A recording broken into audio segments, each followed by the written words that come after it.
Hello, I'm Kathy, and I'd like to welcome you to Le Barn. This is a property that's been in our family for over 100 years. And when it was first purchased, the Merritt Parkway was just being built, and it took over half a day to get out here from New York City. We're very fortunate that this has been able to stay in the family for so many generations. My husband was born here, and our 3 children grew up here, and we are about to start the 4th generation living on the property. Originally, this was a cow farm from the 1700s, and behind me is all the second growth that has grown up since the property was all cleared and had cows grazing throughout the fields behind me. We still have many of the old dry walls in the woods behind us, as well as the ones we've preserved on the property visually where we are here cultivating the open land.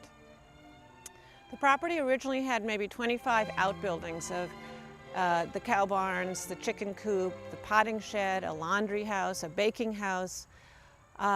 We've been able to maintain probably about 10 buildings now. And we have loved this property, and we plan on preserving it and maintaining it the best that we can, and we're happy to share it with you. Le Barn is actually located in the original horse barn behind me, and we renovated it, keeping the integrity of the building. And we have antiques, we do interior design, and we have landscaping tips for you. I look forward to sharing with you the property and the educational tips involved in these 3 areas of how we work. This is the original horse barn, which we've renovated. You can see the stall doors are not original, but we've maintained the integrity of the building. We did add the portico, and we changed the floors, even though everybody thinks they're original, but they are a variety of wide board floors and very authentic. We wanted to maintain the integrity of this building because we loved it, and we didn't want to change it into something too contemporary. Now I'd like to take you over and show you a few of the dry walls. Here we are at our unique dry stone wall. These are very unusual in New England. They're made without any cement at all.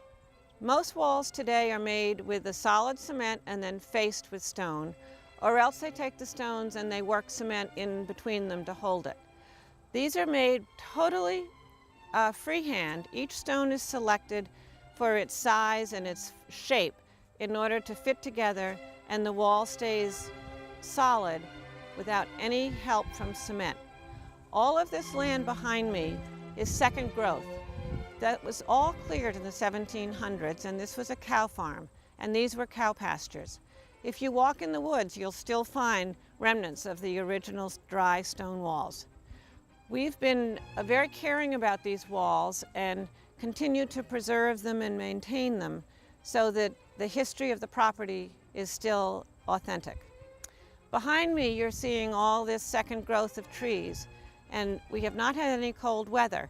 So we don't really have the colors yet, but 2 weeks from now, it's going to look like an airplane flew over these trees and dropped buckets of red, yellow, and orange. And it's aflame with color. Most people come and they're just breathless looking at this and saying, I could be in Vermont. And we're only a mile from the Merritt Parkway. Here's another unique feature on the property. This is the original water well from the 1700s. This was made with a little bit of cement, but it's the only cement on the property. And to have this well still existing, we have maintained it, although we don't use it. And behind me here is a wonderful juniper tree, and we have these beautiful blueberries. And this is just an example of the many evergreens that are on the property, and we use them to make the holiday wreaths for all the houses and friends. And we have many different colors of evergreens and of berries.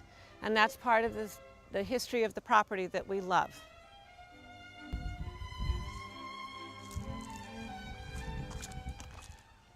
This is one of our specimen trees I'd like to share with you. It's over 350 years old, an amazing maple tree Look at the size. I'm standing here so you can compare me to the size of this tree and the fascinating bark it has, and a week from now it'll be bright red and orange like my jacket.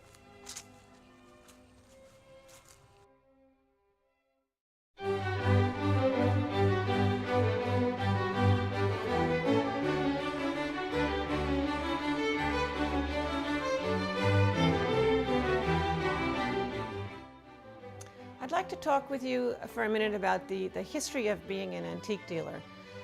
You're always on the hunt for a treasure, for something special, for a unique piece. And besides that, you're also looking for something that you could convert into something, a different use today than what it was made for 300 years ago. And an example of that are these absolutely beautiful French doors that were made probably over 300 years ago. The original hardware, this beautiful, very deep carving frame.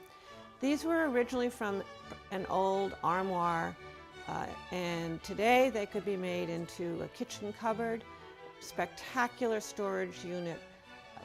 It's an architect's dream to have these doors to work with. They also could be a walk-in closet for a master bedroom.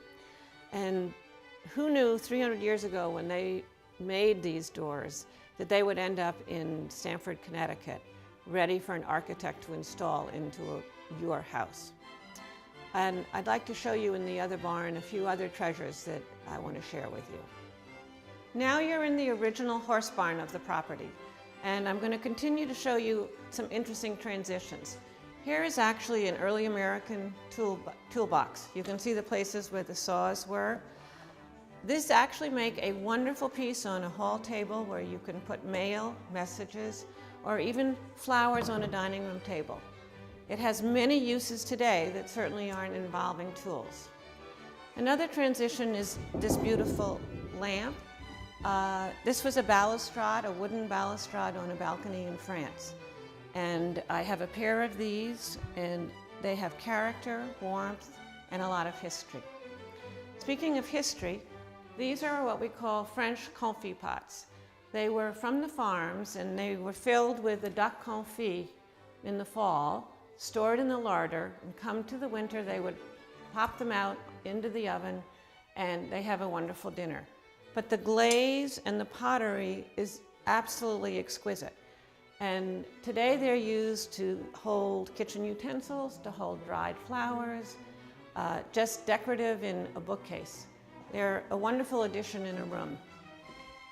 Another use of something different is what we call a window sash. We make them into mirrors, and it actually adds light to a room. You're using an old window. We have them in different colors. Here was a white one, a red one with a different configuration of the panes. And I even have a huge storefront window that is 4 feet by 6 feet. So you imagine that over a sofa in a living room. And it's pretty spectacular, and you're recycling wonderful old original window frames. Here is a Chinese water carrier. This is perfect to put by your desk. Put your magazines, newspapers, things you need to work on, tidy up your room. Here is a ski made into a coat rack that would be perfect in a mudroom or by the kitchen door. Another wonderful piece of Chinese art, I feel, is this water carrier out of Chinese elm. Again, it could be used for magazines or a wastebasket or just decorative in your corner of your living room. This is a Chinese shoebox. This is where the Chinese used to move. They would put their shoes in here and then carry it with the two handles.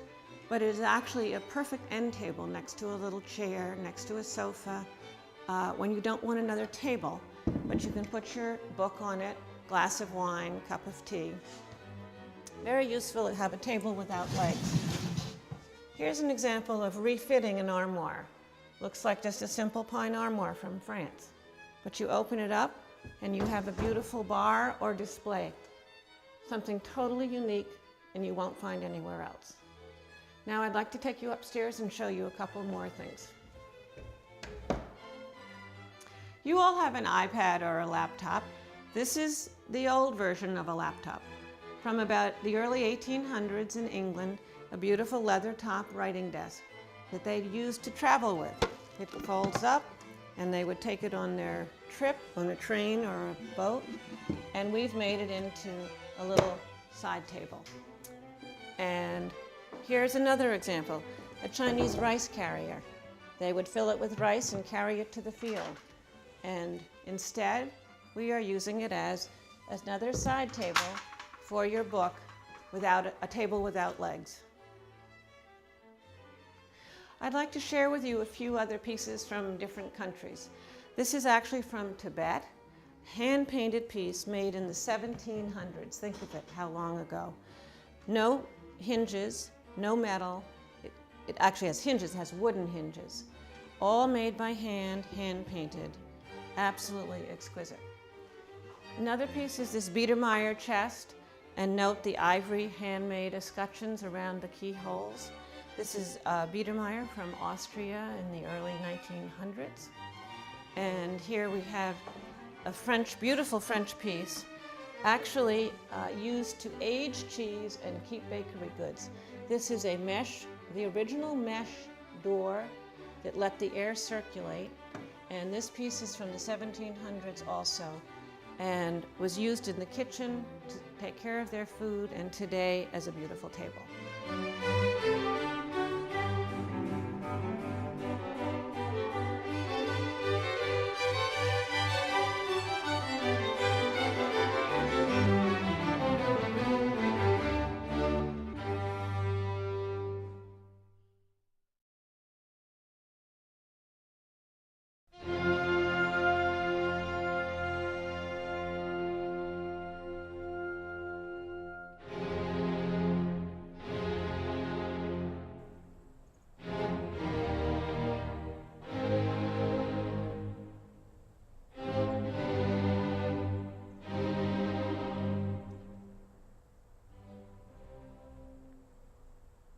Welcome back to Le Barn, our family estate that has many treasures and educational tips to share with you.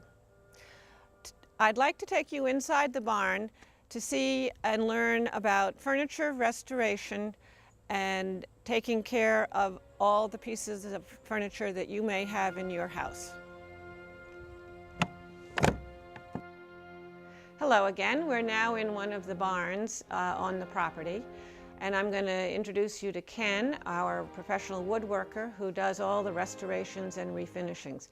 And he's going to explain to you how he works with the wood and what he can do for you and some of your own old pieces. Thank you.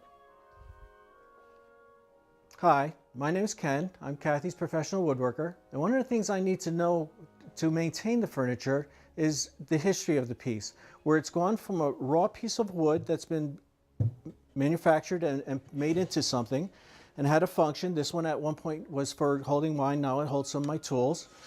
And it's gone from raw wood, it's gotten color, it's been given a stain. It then, at that point, was ready to be finished. It was sanded, it was had shellac applied. This one has had 3 coats of shellac applied. It's gotten more of a finish. And from that point, it's gotten to where it becomes a final product, similar to this table, or similar to this piece. This one now is just ready to be maintained. It just needs to be kept clean. It needs to be waxed.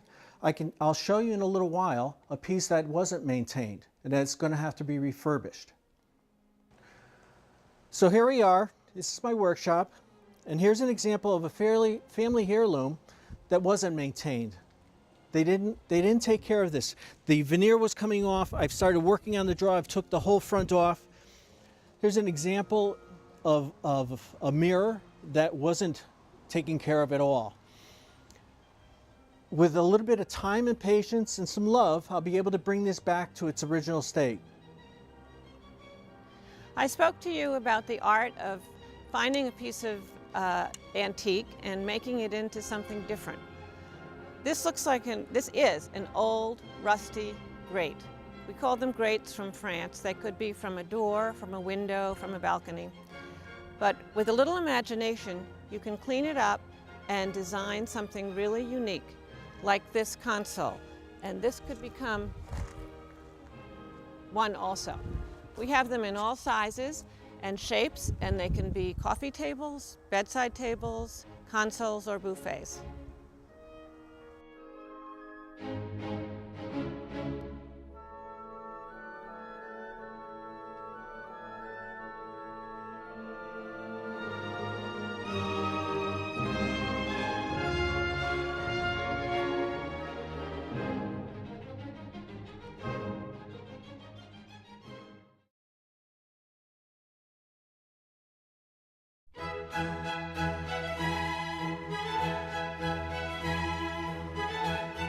Well, I want to just assure you that Le Barn is not just about seeing antiques. You can learn about antique furniture and you can learn about interior design. I'm just going to walk you through a quick concept for interior design, which is also very personal, depends on your taste and the colors that you like. But I'll start with a sample. About texture, palette, color, and scale. I'm suggesting maybe putting a texture on the wall rather than just paint, a nice grass cloth. And then you need a major lead piece. Here is a large design that could be on a sofa, and then you want to complement it. Now just keep in mind how these are all going to relate to each other. You complement it with maybe a stripe on a chair. Again, two-tone, two textures. You want to add a little color. So we put a chenille of the light blue, which adds warmth, and again, a very different texture from what we've been looking at. And you could add an even heavier texture if you want more. Then something simple, not to fight with the blue. Maybe something a little bit stronger on another piece of furniture. It's all about a balance. Then we need a little more pattern. So you have it in either the blue or possibly the beige, and maybe something softer. Then you would pick, if you wanted to, a color for the wall, if you wanted a little bit of the grass cloth, or a contrasting color. I'm also going to show you something that if you say, well, that's very nice, but I would like something with a little more punch, a little stronger. So then we could move into a color palette more like this. You could do dark chocolate walls. You could have something stronger with a blue and a brown to go with it. Then a softer tone, another pattern. And we have to get to the carpets. So maybe on the floor you have a texture, or maybe you just have a soft backup color for it. All of this is about balance and scale, and how the fabrics all relate to each other. Now maybe you say, gee, that looks a little uninteresting. Let's go to a stronger palette of color. Again, you need a lead piece. I'm talking about a big sofa, something to contrast with it, something soft on a stool. Then you need some punch. We might add in some coral and rust and another piece of furniture and maybe a curtain. And then you would work on the carpet again.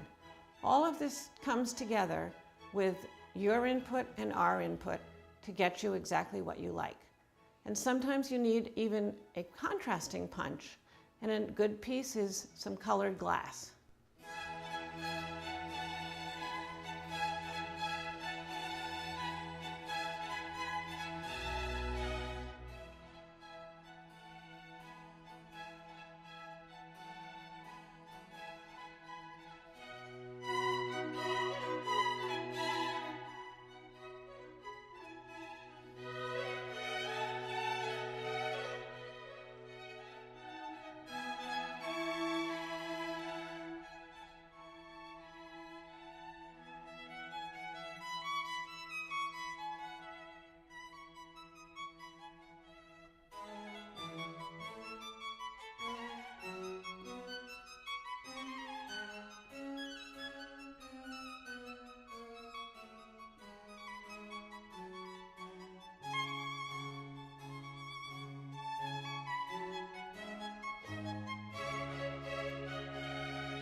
I'm standing here in front of the original clothesline, and people come here and are simply amazed and amused that something like this is still in existence.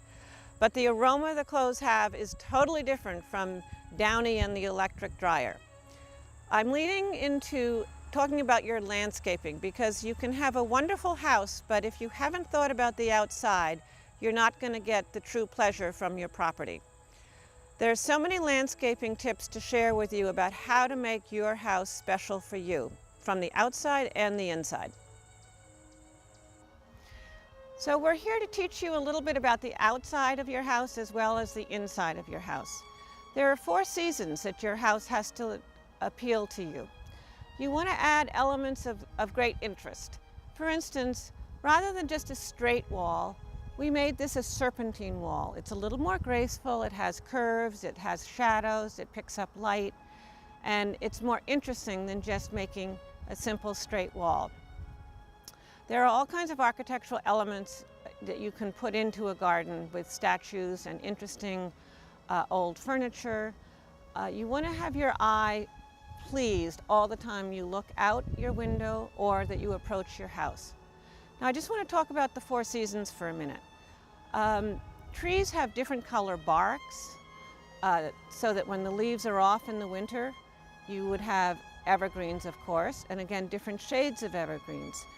You have a tree with red bark or with white bark. All of this comes together in a very interesting landscape if you think about it and plan ahead. Coming into the spring, you want to be able to have things start blooming as early as possible. Early snowdrops and bulbs coming up in March to make you realize that spring is around the corner. Then you have flowering trees. They can flower from the beginning of April all the way to the end of May. Our plan with you is to help you figure out where you would like these trees so that you get the most visible pleasure from them approaching your house and also looking out. You want to plant a garden that will bloom and have color 12 months a year. When you're doing your beds, you want to start with in the front of the beds you have the lower things obviously, and then work in gradated height all the way to the back. And it should go from about 8 inches all the way up to 3 or 4 feet, and sometimes even 5 feet. You can intersperse bulbs that come up during the summer with your perennials and with some annuals. We do a lot of design for people depending on their colors. Sometimes you might want a theme of a green and white bed. Then you might want a bed with blue and yellow and white. And then you might want to change as you're getting nearer to the fall, adding in flowers that have a little bit of yellow and red. All of this is carrying your eye through the seasons. And then by the fall, you have the foliage that is bright, bright colors, and then moving full cycle into the winter again, where you have the colors of the actual trunks of the trees and the evergreens. This may sound very complicated, but when you think of it as 12 months of how can I make my property beautiful, that's what we're here to help you learn about the trees, the shrubs, and the flowers that will add so much joy to your life.